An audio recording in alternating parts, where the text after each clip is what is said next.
সুপ্রিয় দর্শক, আসসালামু আলাইকুম রহমতুল্লাহি ওবরাকাতু। স্টিল নাও আমি দাঁড়িয়ে আছি বাহাদুর শাহ পার্কে, পুরান ঢাকার বাহাদুর শাহ পার্কে।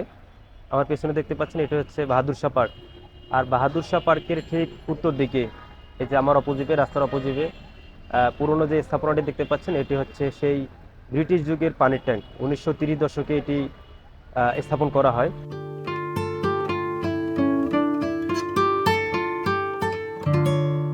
এটি হচ্ছে ঢাকা শহরের সর্বপ্রথম পানির ট্যাঙ্ক।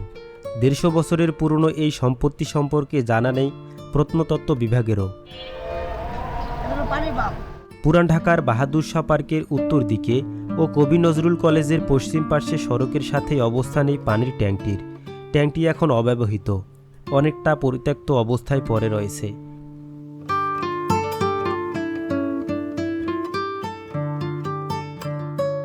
ট্যাঙ্কের নিচের জায়গা দখল করে গড়ে তোলা হয়েছে মাজার।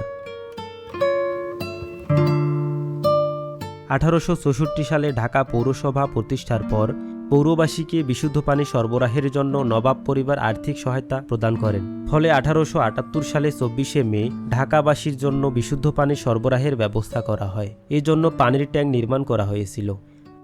তবুও কত বছর হবে? নাই কইতে পারি না কতদিনে তৈরি করব। ঢাকাবাসীর সুপেয় পানি সরবরাহের জন্য অর্থদান সহ উদ্যোগ নিয়েছিল ঢাকার নবাব পরিবার।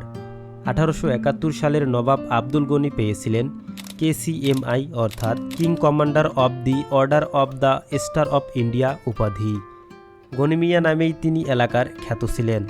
উপাধি পাওয়ার আনন্দে ঢাকাবাসীর কল্যাণের জন্য তিনি দান করেন 50,000 টাকা। উদ্দেশ্য ঢাকাবাসীর জন্য বিশুদ্ধ পানির ব্যবস্থা করা। সব মিলিয়ে এ কাজে নবাব পরিবারের ব্যয়ের পাশাপাশি সরকারি ব্যয়ের পরিমাণ দাঁড়িয়েছিল 9,05,350 টাকা। এটাই এই অঞ্চলের মানুষের বিশুদ্ধ পানি সরবরাহের প্রথম ঘটনা। পরবর্তীতে ঢাকা ওয়াসা পানি সরবরাহ ও নর্দমা ব্যবস্থা অথরিটি 1963 সালে প্রতিষ্ঠিত হয়। 1989 সালে ঢাকার পানি নিষ্কাশন ব্যবস্থা ঢাকা ওয়াসাকে হস্তান্তর করা হয়। এই পানির ট্যাঙ্ক আমাদের ইতিহাস ও ঐতিহ্যের অংশ। ওয়াসা ও প্রত্নতত্ত্ব অধিদপ্তরের উচিত এই ট্যাঙ্কটিকে তাদের অধীনে নেওয়া, যাতে এর ইতিহাস সাধারণ মানুষ জানতে পারেন।